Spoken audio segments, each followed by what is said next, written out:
the reason these companies are moving towards IPOs, it's not because they want us to expand their business and continue growing and doing whatever. It's probably because they're in a liquidity crunch.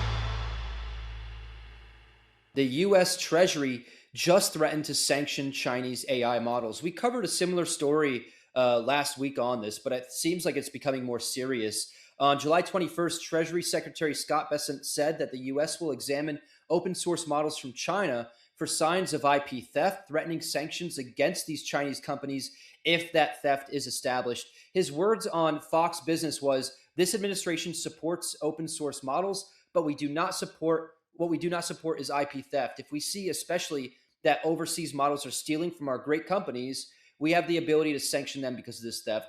On the same day, U.S. Trade Rep Jameson Greer told CNBC the White House is exploring whether China is using unfair practices in the AI race. He was quoted as saying, "We're taking a very close look at how China is propagating its AI development." And this timing directly follows Kimi K3's rise and comes as reports suggest the administration is even weighing a wholesale ban on Chinese open source models altogether. This connects a thread from earlier this month. We talked about Anthropic's allegations that Alibaba ran more than 28 million fraudulent Claude exchanges, and the Haggerty Kim sanctions amendment being drafted in the Senate. What was the legislative push is now an explicit Treasury threat. So we've been seeing a lot of news around proposedly these Chinese companies, let's say, running distillation attacks, trying to understand how these frontier US based models are operating and stealing some of this secret sauce. And again, this lands the same week that Wall Street research is telling clients Chinese models are delivering 80 to 90% of frontier capability at the fraction of the price. We've been seeing that a lot this past week. Particularly, I think Kimi, which we're going to cover in a little while, claiming that they're reaching that type of performance at 1/70th of the cost. So it's kind of crazy seeing these open source models essentially that are gaining more of a market share, but also being accused of taking a lot of their secret sauce from these U.S. companies. Yeah, for sure. Like the hypocrisy is palpable. Wall Street's saying these are a bargain, like, but use these models and buy them up. So I guess these sanctions are more targeting actual American enterprises that are using these open source models and not so much China itself. There's not a whole lot you can do to China. It's an economic behemoth. But Yeah. the funny thing is, like, sanctioning an open source model is like sanctioning a leaked PDF. Like, you can't undownload stuff. This is already downloaded. Kimi, all these open source models are on millions and millions of hard drives. So you can't punish you can punish like the company or the lab, but you can't like unrelease this model. They're already out in the wild. So like the Treasury obviously doesn't know how downloads work or what open source means or open weighted models means. Somebody should get on it. I think they have enough tech bro VCs like Mark Andreessen advising them, so they should tell them how these things work. All right. Next up, this is a pretty big story, actually. And a lot of us for some time are wondering what she would do next. But Mira Murati, she was OpenAI CTO, just released a 975 billion parameter model from Thinking Machines that anybody can download. So this is also open weight. Thinking Machines is the company of Mira Murati. She worked and had a lot to do with helming OpenAI and also took over temporarily while Sam Altman was removed by the board. Apparently, anybody can download and customize it, making it one of the largest open weight models ever released, and a major bet that free open models will win the long game, which I'm personally a fan of. I don't know if you agree with that, but I assume you do. But Thinking Machines reportedly raised a $2 billion seed round, and you read or heard that correctly, $2 billion in a seed round, one of the largest in history, actually, before even shipping a product. They just straight up invested in the team. Like, I think people were excited to see where she would go next and what she would do and eager to throw money at her because they knew that whatever she would do next would be impressive. And obviously, $2 billion says the same. So this release adds like a third force to the open model war. US frontier labs selling closed APIs, Chinese labs releasing open weights, and now a very high profile American startup choosing the open path, which is, I think, like you said about the space race, it's really good to have competition, especially if it's open weighted.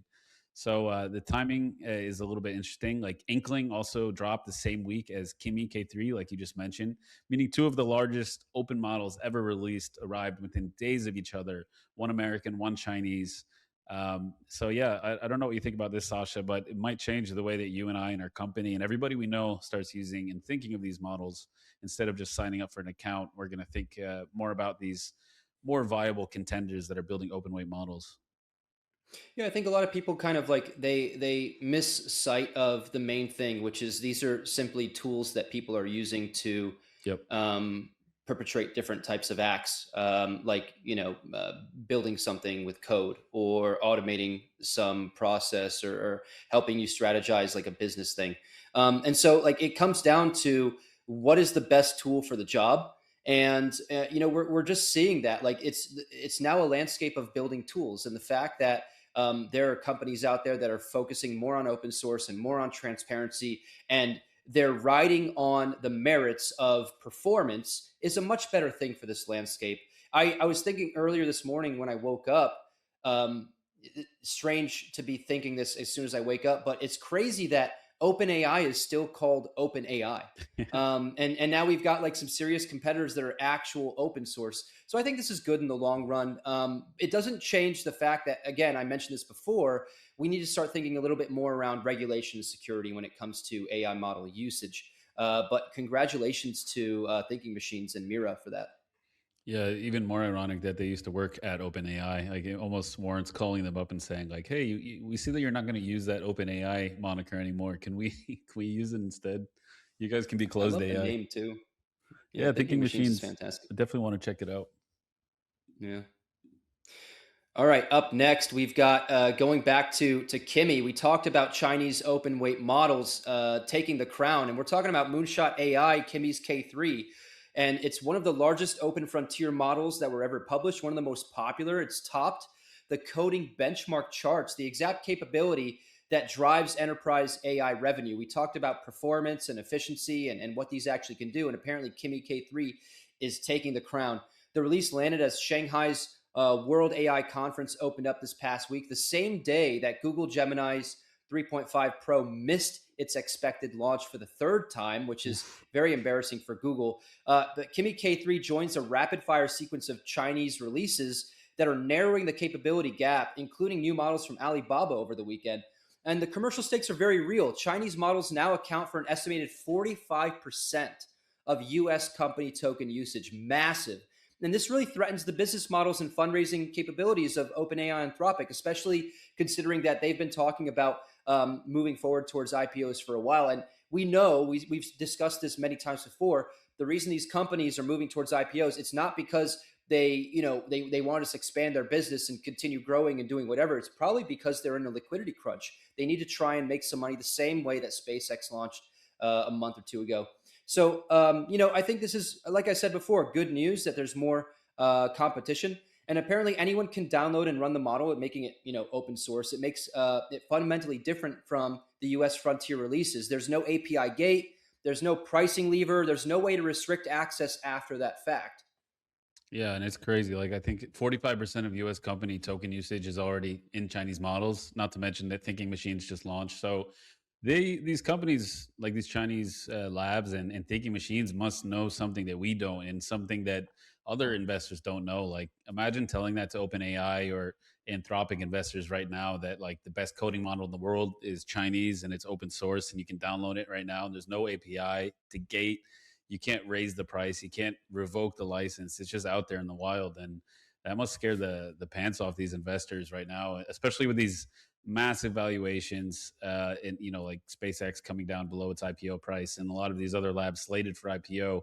I wonder what this is going to do to disrupt that and those valuations and the sentiment from investors. Maybe this is signs of an AI bubble, but not in the way we thought. It's just I'm curious what the long term strategy is for these open source labs. But yeah, apparently it's not just a Chinese strategy anymore. Like you got Thinking Machines, an American company doing that. I think some European labs are also going the open weighted route. So pretty incredible, and I'm a big fan of it. To be honest with you, I would prefer more things like this and not these closed black box models that you don't know anything about. Yeah, absolutely, man. I completely agree. Hey, it's your friend Mello from Arcanum Ventures. If you got any value out of this video whatsoever, we want to hear about it. Leave us a comment in the comment section. We look forward each and every week to reading those, and maybe give us a subscribe too, because we put out new content all the time, 4 or 5 videos a week. So maybe check one out now. Take it easy.